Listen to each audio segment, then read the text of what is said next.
Good evening. I usually think of evening as like nighttime, right? There's a lot of daylight. But it's right. Alright, so I'll get straight down to my speech. Good evening.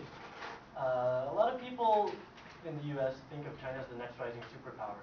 But however, that does not mean that China does everything possible in order to attain that goal.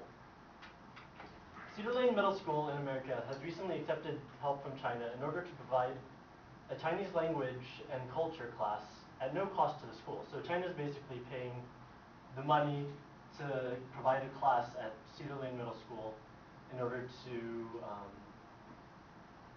give that school the chance to learn Chinese and the culture.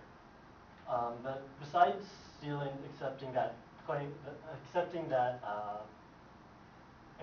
program, they also received a lot of criticism, claiming that China was using this as propaganda and as an opportunity to expand their world power. However, I'm here to tell you today that China is in no way using these classes in order to expand their propaganda and expand their idea of world power. First of all, language and power are independent of each other. So just because you teach a language at a school at no cost to them doesn't mean that you're gaining power through that. Secondly, foreign language classes are implemented by China for opportunity.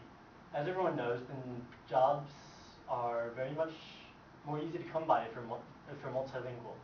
And lastly, teaching a language and teaching propaganda are completely separate also. So with that, China is fully funding foreign language classes in America, and the idea that America says that they're using it as propaganda is unwarranted. First of all, I mentioned that language and power are completely different from each other. Spanish is widely used, for example, in America, but Mexico is not viewed as another world power. Why would that be? Just as an example of how Mexico has such great impacts in our American society, in the city of El Paso cross-sectional comparison of bilingualism in the workplace, it reports that Mexicans contribute up to 50% of the labor in some places. Up to 50% of the labor, that means the other 50% of the labor would have to be made up of Americans, British, I just said Americans, I'm sorry, and Chinese. And just because they dominate most of the labor and most of the language in that area doesn't mean that they are trying to dominate America and become the next world power. Also, Chinese programs have already been implemented in other places in America, and there has been no signs of brainwash effect. Places like Puerto Rico have already come across this program, and their children are still doing fine. There is no propaganda infused into those teaching materials that they have given America. Secondly, foreign language classes are implemented by China for opportunity. Like I said earlier, jobs are easier to come by if you have a multilingual trait. There's a shortage of multilingual workers according to Mail Tribune. They posted a story about how one group had lost their head of multilingual processes and that position, and they went to another group who was supposed to specialize in having those positions in order to find a replacement for their head coordinator. However, they were in the same position. They were not able to find a head coordinator for their multilingual group. Also, on your resume, the multilingual skills are considered with great bearing. On job search sites like Hot Jobs, they mention that on your resume you should put your multilingual skills, even if you don't have any bearing, or even if it doesn't seem like it'll have any bearing on your current job. It's always good to put that on there just in case. Lastly, it makes the school attractive to everyone. Cedar Lane Middle School doesn't only want the foreign language program to attract the Chinese. In fact, the class there is almost all Spanish and Mexican kids learning in that school, in that program. Sorry. One of the sixth graders there says that the more languages I know, the better jobs I'll get. if I have kids, I can teach them Chinese, they can get better jobs. And this is a sixth grader talking. He knows that with multilingual skills comes more job opportunities. So therefore, the foreign language classes implemented by China are implemented for opportunity for kids of America. Lastly, teaching a language and teaching propaganda are completely separate.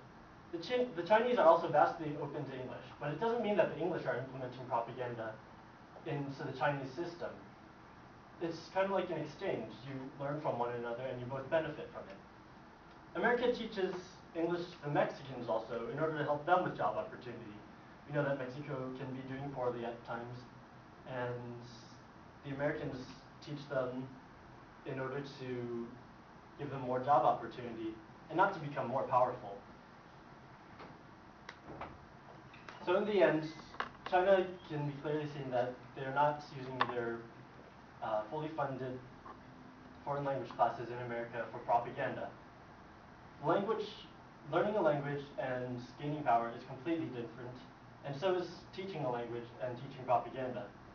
And learning foreign language for everyone is a better chance of getting a job.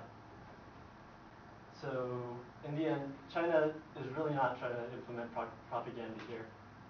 All the claims that America says that China's trying to do this is unwarranted. Thank you.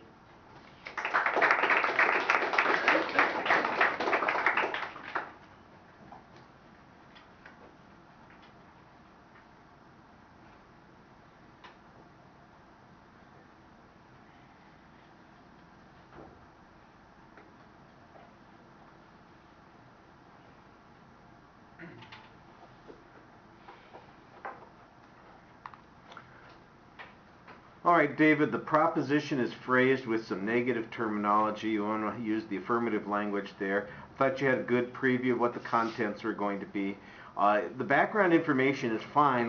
The nature of the controversy is a little uncertain. Is it the objection that people are being taught Chinese, or is there objection to the fact that the Chinese are funding a program in American schools? And that seems to me to be more the nature of the controversy there. And propaganda is maybe an issue on that one, although I'm not sure that that's the main objection that somebody would have to this. It does seem a little sad that we have to have somebody else paying for our schools here in California. And if only we could get them to teach Chinese here at the college level, that would probably relieve the finances in one of the foreign language departments immensely. The background information's okay. The evidence that you have, like I said, I'm not sure that you're giving us a lot of inferences here, except you do have a couple of comparisons. I didn't get any source citations on the comparisons. The one source citation I got seemed to be talking about the recruitment for a multilingual specialist. And the other testimony that you have that you cited, the only expert there is a sixth grader who seems to be a pretty well-informed sixth grader, so I do appreciate the example of the quote there. But I'm not sure that it does much to dissuade somebody who is antagonistic toward this for whatever reason, is seeing that that's a valid point. There's nothing wrong with learning another language. That doesn't seem to be the controversy. I thought that you had good audience contact. The pacing seemed a little bit slow. And I think you need to find something to sell the controversy on this a little bit more, because I'm not sure how much dispute there is on this point. All right, thank you.